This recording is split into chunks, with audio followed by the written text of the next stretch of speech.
Get your free copy of the complete tutorial at www.teachucomp.com/free. A fixed asset account tracks assets your business owns that are not likely to be converted into cash within a year. A fixed asset is something of significant value that is necessary for the operation of your business, like vehicles, computers, furniture, and some office equipment. Many times, the purchase of a fixed asset will also incur a long-term liability, such as when acquiring an auto loan to buy a new vehicle. Fixed assets are not for immediate sale, but they do have a value. Since they are useful for a long time, you don't completely charge their entire cost to the year in which you purchased them. Instead, you spread their cost over several years, which is called the useful life of the asset. However, because fixed assets wear out or become obsolete like computers, their value declines constantly from the day you purchase them. When the value of fixed assets decline over a period, the amount of value that is lost is called depreciation. The total amount of this decline over a period of time is called accumulated depreciation. We will now examine one method for creating fixed asset accounts, noting their original value and recording their accumulated depreciation. There are many ways to track fixed asset value and depreciation, and this is just one suggested method. This method works well to show the original cost, the accumulated depreciation, and the current book value for a single fixed asset on separate lines within the balance sheet for clarity of reporting.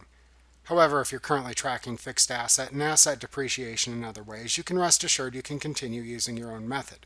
When you refer to the value of a fixed asset at any point in time, you're referring to its book value.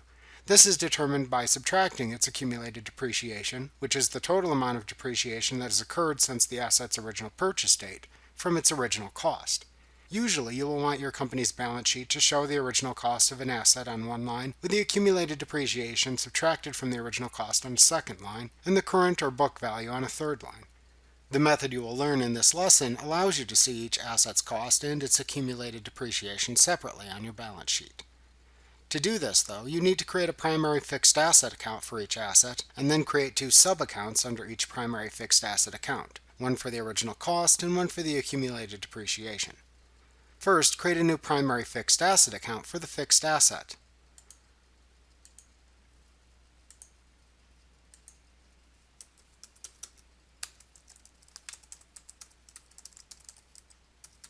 Leave the opening balance field blank if purchasing the asset after your company files start date, as that value will be determined by the two sub-accounts, called original cost and accumulated depreciation, that you will need to create to track its book value.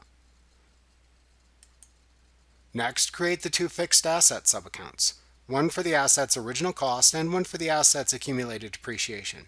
These two sub-accounts should also be of the fixed asset account type. Also, when creating these accounts, ensure that you click the checkbox for Sub-Account Of within the new account window and select the correct primary fixed asset account for which these sub-accounts will track the original cost and depreciation.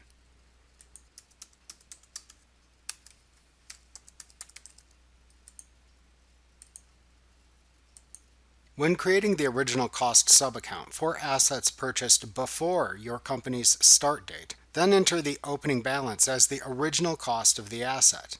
For assets purchased after the start date, leave the opening balance field blank, as the value of the asset will come from the value of the transactions that you still need to enter, such as a loan you received or checks you wrote to buy the fixed asset.